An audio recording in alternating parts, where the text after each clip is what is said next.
ഈശോമിശിഹായ്ക്ക് സ്തുതിയായിരിക്കട്ടെ. വിശുദ്ധ യോഹന്നാൻ എഴുതിയ സുവിശേഷം 1-ാം അധ്യായം. വചനം മനുഷ്യനായി. ആദിയിൽ വചനമുണ്ടായിരുന്നു, വചനം ദൈവത്തോടു കൂടെയായിരുന്നു, വചനം ദൈവമായിരുന്നു. അവൻ ആദിയിൽ ദൈവത്തോടു കൂടെയായിരുന്നു.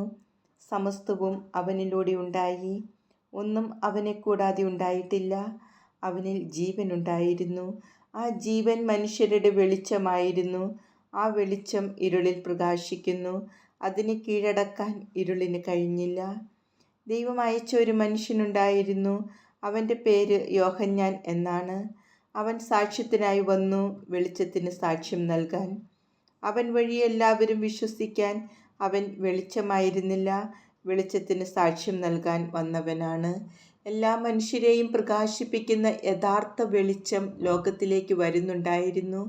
അവൻ ലോകത്തിലായിരുന്നു, ലോകം അവനിലൂടെ സൃഷ്ടിക്കപ്പെട്ടു, എങ്കിലും ലോകം അവനെ അറിഞ്ഞില്ല. അവൻ സ്വജനത്തിൻ്റെ അടുത്തേക്ക് വന്നു, എന്നാൽ അവർ അവനെ സ്വീകരിച്ചില്ല. തന്നെ സ്വീകരിച്ചവർക്കെല്ലാം, തൻ്റെ നാമത്തിൽ വിശ്വസിക്കുന്നവർക്കെല്ലാം ദൈവമക്കളാകാൻ അവൻ കഴിവ് നൽകി.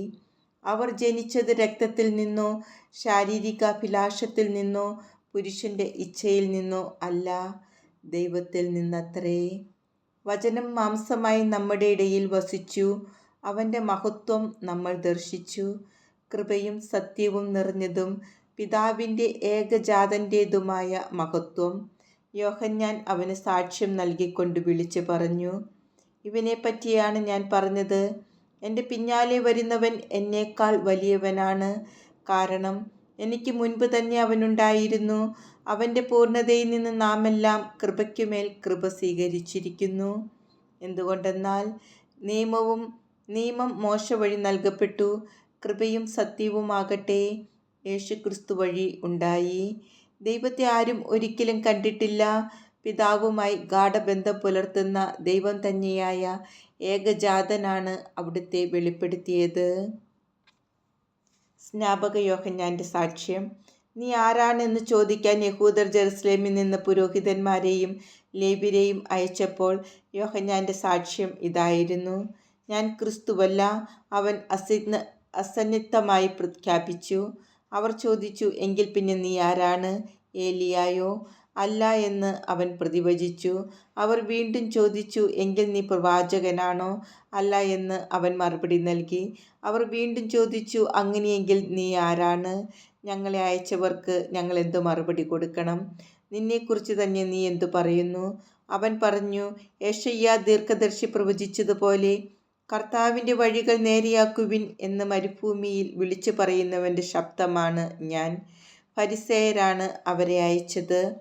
അവർ അവനോട് ചോദിച്ചു, നീ ക്രിസ്തുവോ ഏലിയായോ പ്രവാചകനോ അല്ലെങ്കിൽ പിന്നെ സ്നാനം നൽകാൻ കാരണമെന്ത്?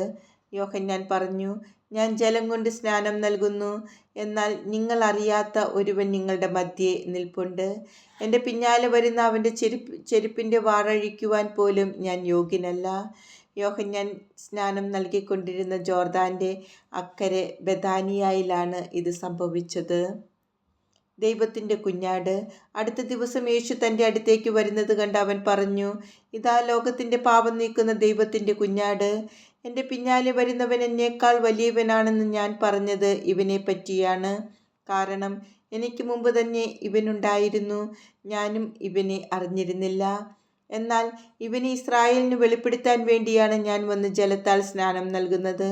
ആത്മാവ് പ്രാവിനെ പോലെ സ്വർഗത്തിൽ നിന്ന് ഇറങ്ങി വന്ന് അവൻ്റെ മേൽ ആവസിക്കുന്നത് ഞാൻ കണ്ടു എന്ന് യോഹന്നാൻ സാക്ഷ്യപ്പെടുത്തി. ഞാൻ അവനെ അറിഞ്ഞിരുന്നില്ല, എന്നാൽ ജലം കൊണ്ട് സ്നാനം നൽകാൻ എന്നെ അയച്ചവൻ എന്നോട് പറഞ്ഞിരുന്നു, ആത്മാവ് ഇറങ്ങി വന്ന് ആരുടെ മേൽ ആവസിക്കുന്നത് നീ കാണുന്നുവോ, അവനാണ് പരിശുദ്ധാത്മാവ് കൊണ്ട് സ്നാനം നൽകുന്നവൻ. ഞാൻ അത് കാണുകയും ഇവൻ ദൈവപുത്രനാണ് എന്ന് സാക്ഷ്യപ്പെടുത്തുകയും ചെയ്തിരിക്കുന്നു. ആദ്യ ശിഷ്യന്മാർ. അടുത്ത ദിവസം യോഹന്നാൻ തൻ്റെ ശിഷ്യന്മാരിൽ 2 പേരോട് കൂടെ നിൽക്കുമ്പോൾ യേശു നടന്നു വരുന്നത് കണ്ട് പറഞ്ഞു, ഇതാ ദൈവത്തിൻ്റെ കുഞ്ഞാട്. അവൻ പറഞ്ഞത് കേട്ട് ആ 2 ശിഷ്യന്മാർ യേശുവിനെ അനുഗമിച്ചു. യേശു തിരിഞ്ഞ് അവർ തൻ്റെ പിന്നാലെ വരുന്നത് കണ്ട് ചോദിച്ചു, നിങ്ങൾ എന്തന്വേഷിക്കുന്നു? അവർ ചോദിച്ചു, റബ്ബി, ഗുരു എന്നാണ് ഇതിനർത്ഥം. അങ്ങ് എവിടെയാണ് വസിക്കുന്നത്? അവൻ പറഞ്ഞു, വന്ന് കാണുക. അവർ ചെന്ന് അവൻ വസിക്കുന്നിടം കാണുകയും അന്ന് അവനോട് കൂടെ താമസിക്കുകയും ചെയ്തു. അപ്പോൾ ഏകദേശം 10-ാം മണിക്കൂർ ആയിരുന്നു. യോഹന്നാൻ പറഞ്ഞത് കേട്ട് അവനെ അനുഗമിച്ച ആ 2 പേരിൽ ഒരുവൻ ശിമയോൻ പത്രോസിൻ്റെ സഹോദരൻ അന്ത്രയോസായിരുന്നു. അവൻ ആദ്യമേ തൻ്റെ സഹോദരനായ ശിമയോനെ കണ്ട് അവനോട്, ഞങ്ങൾ മിശിഹായെ, ക്രിസ്തുവിനെ കണ്ടു എന്ന് പറഞ്ഞു. അവനെ യേശുവിൻ്റെ അടുത്ത് കൊണ്ടുവന്നു. യേശു അവനെ നോക്കി പറഞ്ഞു, നീ യോഹന്നാൻ്റെ പുത്രനായ ശിമയോനാണ്. കേപ്പാ, പാറ എന്ന് നീ വിളിക്കപ്പെടും. പീലിപ്പോസും നഥാനയേലും. പിറ്റേ ദിവസം അവൻ ഗലീലിയിലേക്ക് പോകാനൊരുങ്ങി. പീലിപ്പോസിനെ കണ്ടപ്പോൾ യേശു അവനോട് പറഞ്ഞു, എന്നെ അനുഗമിക്കുക.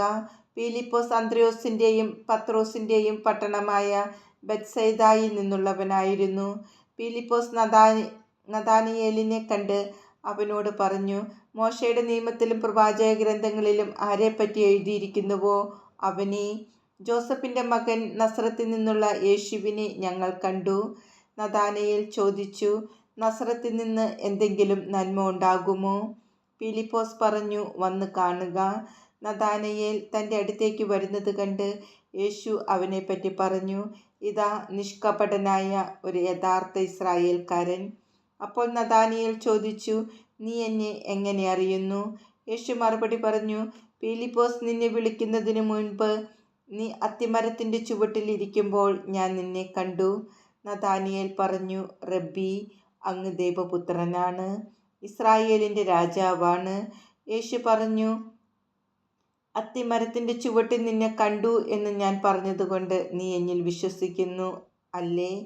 എന്നാൽ ഇതിനേക്കാൾ വലിയ കാര്യങ്ങൾ നീ കാണും.